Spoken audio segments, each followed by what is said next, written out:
Psalm 121 Night Prayer to guard your heart, mind, and home. Let God watch over you tonight. When the world quiets down and the night stretches long, it's in those still, dark hours that our hearts often speak the loudest. Maybe you're here tonight because something inside you is stirring. Maybe it's restlessness, maybe it's hope, or maybe it's a deep desire to feel God's presence in a more tangible way. Whatever brought you here, this moment, right now, is holy. It's not by accident you pressed play. This is an invitation, a sacred pause in the middle of the night, to draw near to the God who never sleeps. There's something powerful about the night. It has a way of revealing what we try to cover up in the day. Fears, doubts, unanswered prayers. They seem to echo louder when the lights are off and distractions are few. But the beauty of the night is this. It's not only a time of exposure, it's also a time of encounter. God has a way of speaking in whispers when the world goes quiet, and He wants to meet with you here, in this space, with His Word, through prayer, and in the peace that only He can give. Tonight, we're leaning into Psalm 121, a chapter that's often read quickly, but holds a depth of promises that are especially relevant in the night season. This isn't just a reading or a routine prayer. Over the next while, we're going to walk verse by verse through Psalm 121, letting it guide our conversation with God. Each word will shape the atmosphere around you. Each prayer will plant seeds of peace, faith, and security deep within you. This isn't about rushing through to get to the end. It's about resting in each moment, knowing that God is near. So breathe. Let your heart slow down. You don't need to have all the answers right now. You don't need to carry the weight alone. Tonight is about surrender. It's about remembering that the one who made the heavens and the earth is the same one who holds your life. And He's watching over you, not from a distance, but closely, intimately, with love and care that never takes a break. Let this time be more than background noise. Let it be communion. Speak to God. Let the Scripture speak to you. Let your soul exhale, because this is your night with the Lord, and He's already here. I lift up my eyes to the hills. Where does my help come from? That's where we begin tonight. In the middle of the stillness, the psalmist lifts his eyes, not in defeat, not in panic, but in intentional pursuit. It's a powerful posture, one that requires humility and courage all at once. Lifting our eyes means we're acknowledging that we're not the source, that as strong, smart, or capable as we might be, there are battles we cannot win alone, nights we cannot get through without the help of someone greater. But when you lift your eyes, what do you see? Maybe you're surrounded by the hills of pressure, responsibilities piling up, worries that never seem to sleep. Or maybe your view is clouded by loneliness, heartache, or the weight of uncertainty. Tonight, God is inviting you to shift your focus, to look beyond what feels threatening and look toward what is eternal. The hills may be high, but your helper is higher. There's power in perspective. In lifting our eyes, we acknowledge that we're looking for someone. We're searching not for a temporary solution, but for the eternal source. And the answer comes swiftly, not with hesitation, not with doubt. My help comes from the Lord, the maker of heaven and earth. That's not just a poetic line, it's a declaration. Your help tonight isn't fragile. It's not late. It's not limited by human understanding. Your help comes from the one who breathed galaxies into existence, the one who formed you with care and purpose, the one who sees your night as clearly as your day. This is the foundation of our prayer tonight. Not wishful thinking, but confident trust in the Creator. When everything else feels shaky, this truth stands firm. The Maker is also the Keeper, and He's not distant. He's near, present, and deeply aware of every detail of your life. So speak this out loud if you can. Whisper it if you must. Let it become the language of your heart. My help comes from the Lord. Say it until your soul begins to believe it. Say it until fear loses its grip. Say it until peace takes root in the soil of your spirit. Because when you know where your help comes from, the night no longer has to feel heavy. It becomes holy. He will not let your foot slip. He who watches over you will not slumber. There's something deeply comforting in that promise. He will not let your foot slip. That doesn't mean life will always be smooth, or that you won't stumble or feel weak. It means that God is keeping you stable even when the ground feels uncertain. Even when you don't know the next step. He's holding you steady, not with a loose grip, but with strong, unwavering hands. Think about what that means for your night tonight. While your mind races and tries to replay every detail, every mistake, every unknown, God is already working to keep you from falling. Not just physically, but emotionally, spiritually. He is the one who secures your footing, who places you on a path with purpose, who doesn't just watch from afar but walks beside you. And here's the part that changes everything. He doesn't sleep. He doesn't get tired. He doesn't take breaks. He who watches over you will not slumber. That means while your eyes grow heavy, his remain open. While you rest, he remains alert. While you dream, he defends. You're not alone tonight. Even if no one else knows the full story, even if the house is silent, God is near, wide awake, fully present. He's not just aware of your situation, he's watching over you with love that doesn't waver. So let this be your prayer as we continue.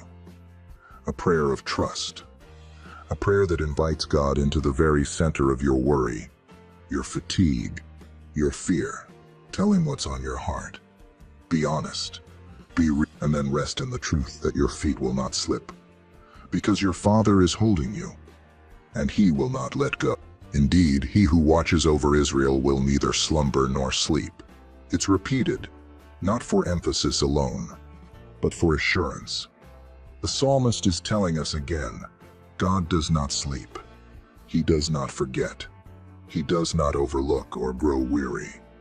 That may seem simple, but if you let that truth sink in, it will shift the way you see the night. You are being watched over, not in judgment or disapproval, but in love. Constant, protective, faithful love. There's not a single second where God blinks or turns away. Even when we feel forgotten, we're not. Even when it feels like heaven is silent, God is still working. While you're lying there, eyes open, mind spinning, he's already gone before you. He's already preparing peace, preparing answers, preparing a way. And when your strength runs out, he's still standing strong. You don't have to earn this watchful care. You don't have to perform. You don't have to pray the perfect words or quote every verse. His presence isn't dependent on your perfection. It's who he is. He watches over you because he loves you, because he's committed to you, because he is the shepherd who never abandons his sheep. So if you've been afraid to rest, afraid that something might go wrong while you let your guard down, know this, you are guarded. Your rest is not weakness, it's trust. Every hour of sleep is an act of faith that says, God, I believe you're still in control even when I'm not awake to see it. Rest is not a lack of spiritual discipline. Rest is an act of surrender, and surrender is the soil where deep peace grows. So let your breathing slow. Let your hands release whatever you've been clenching. You don't have to hold everything together. God is already holding you. The Lord watches over you. The Lord is your shade at your right hand. There's something deeply personal about this part of the psalm. It doesn't say God watches over people in general. It says you. That's personal. That's intimate. He's not just watching over the world, he's watching over you. Your name, your life, your story. He's not a distant observer, he's a present protector. The image shifts here from guardian to shade.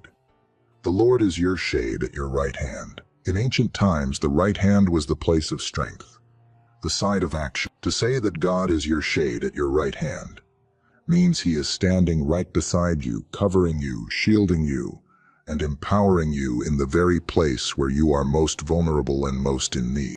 Shade brings relief from what's overwhelming, from the scorching sun of pressure, from the draining heat of life's demands, from the harsh glare of the world's opinions. God is the cool covering over your soul. He's the gentle presence that surrounds you when life feels too intense to handle. This means you're not exposed. You're not left out in the open to be burned by life's trials. You are covered, not because you found the perfect hiding place, but because the Lord chose to be your cover. You can walk into your tomorrow with confidence, not because the path is easy, but because the one walking with you provides shade, strength. So tonight, speak this truth aloud. God, you are my covering. You are my nearness. You stand by my side when no one else does. That simple prayer can shift the atmosphere around you. It reminds the weary heart that God isn't far away. He's close, close enough to cover you, close enough to carry you. The sun will not harm you by day, nor the moon by night. It may seem poetic, but this verse holds a powerful promise. The sun and the moon represented the two extremes, what happens in the light of day and what happens in the darkness of night. The psalmist is telling us no matter the hour, no matter the season, no matter the circumstances, God's protection is complete. We all walk through seasons where it feels like life is burning us out. Days filled with intensity, conflict, constant pressure. And we all know the heaviness of the night, the mental battles, the silent tears, the long hours of questioning and waiting. This verse speaks to both. God is saying, I see the strain of the day and the sorrow of the night, and I will protect you through it all. It's not a promise that hardship won't come, but it is a promise that nothing will come to destroy you outside of his knowledge or permission. What touches you has passed through his hands first, and he knows how to guard your soul in the middle of it. So if the day has drained you and the night feels unbearable, you're not unprotected. You're not forsaken. God's protection covers both the obvious threats and the hidden ones. The things that attack your peace, the emotions that rise when no one else sees. He is your shade in the day and your covering in the night. Let this be your prayer. God, guard my mind in the daylight and shelter my heart in the nighttime. I trust you with the things I see and the things I don't. Peace begins to grow when trust is planted, and the more you trust his covering, the more rest you'll find in his presence. Regardless of what's happening around you, the Lord will keep you from all harm. He will watch over your life. Pause with that for a moment. Let the weight of it settle in your spirit. The Lord will keep you from all harm, not just some, not just the things you know about, not just the visible threats, all harm. This doesn't mean life will be free from pain. It doesn't mean we'll never cry, never struggle, never walk through dark valleys. But it does mean that no harm will separate you from God's hand. Nothing will have the final say over your life except the one who gave you life. The harm may come, but it will not consume you. The fire may burn, but it will not destroy. The storm may rage, but you will not be swept away. That's the kind of keeping this verse speaks about. It's not surface-level safety. It's soul-deep security. God doesn't just protect your body. He preserves your purpose. He protects what's eternal in you, your calling, your identity, your belonging in him, and he watches over your life. Not just moments, not just Sundays, not just the parts you show others. Your whole life. Tonight, that means the anxious thoughts, the unspoken grief, the shame you're trying to hide. He's watching over it, not with condemnation, but with compassion. And he's keeping you in ways you may not even realize yet. He's fighting for your peace. He's breaking generational cycles. He's protecting you from things that never even reached your awareness, because his hand was already blocking them. So let this part of the night be a prayer of healing. Let it be an altar where you lay down every wound and every fear. Say to God, if you watch over my life, then I trust you with the broken parts too. Hand him your pain. Hand him the things you've been carrying alone. He can handle it, and more than that, he wants to handle it. He's not afraid of your mess. He's not distant from your wounds. The Lord who keeps you from harm is the same Lord who gently puts you back together. The Lord will watch over your coming and going both now and forevermore. These are the final words of Psalm 121, but they feel more like a beginning than an ending. They speak of movement, of transition, of the constant in-between of life, coming and going, leaving one season, entering another, waking and sleeping, working and resting, beginning and ending, and God is present in all of it. This is not just a promise for tonight. It's a promise for your tomorrow, and every tomorrow after that. God doesn't just meet you in sacred moments. He walks with you into the ordinary ones, the chaotic ones, the silent ones. Every time you step out into the world, he goes with you. Every time you come home again, he's already waiting. And in those quiet moments when you feel lost between coming and going, when you're not sure where you belong or what comes next, he remains, both now and forevermore. That covers every fear of the future, every anxiety about aging, about change, about decisions. God is not just the God of this hour. He's the God of your entire story. He's already gone ahead into the places you haven't walked yet. He's already prepared grace for the roads you don't even know you'll travel. He's not surprised by your path. He's the one guiding it. So let's end this night prayer with surrender. Not the kind that gives up, but the kind that gives over. Give over the unknowns. Give over the future. Give over the plans that keep changing, the doors that won't open, the questions that haven't been answered, because the Lord is watching over your coming and going. His eyes are on your life, and he's not looking away. Now take a breath. The kind that goes all the way down into your chest. You're not alone. You're not unseen. You're not unprotected. You've just prayed your way through a psalm that has carried generations through nights like this. Psalm 121. A sacred reminder that your God never sleeps, never slips, and never lets go. Rest in that truth. Return to it whenever you forget. Let it be your anchor tonight, and your anthem tomorrow. Because this night has been more than quiet. It's been holy. The kind of holy that happens when heaven draws close and the soul finally finds rest. Amen.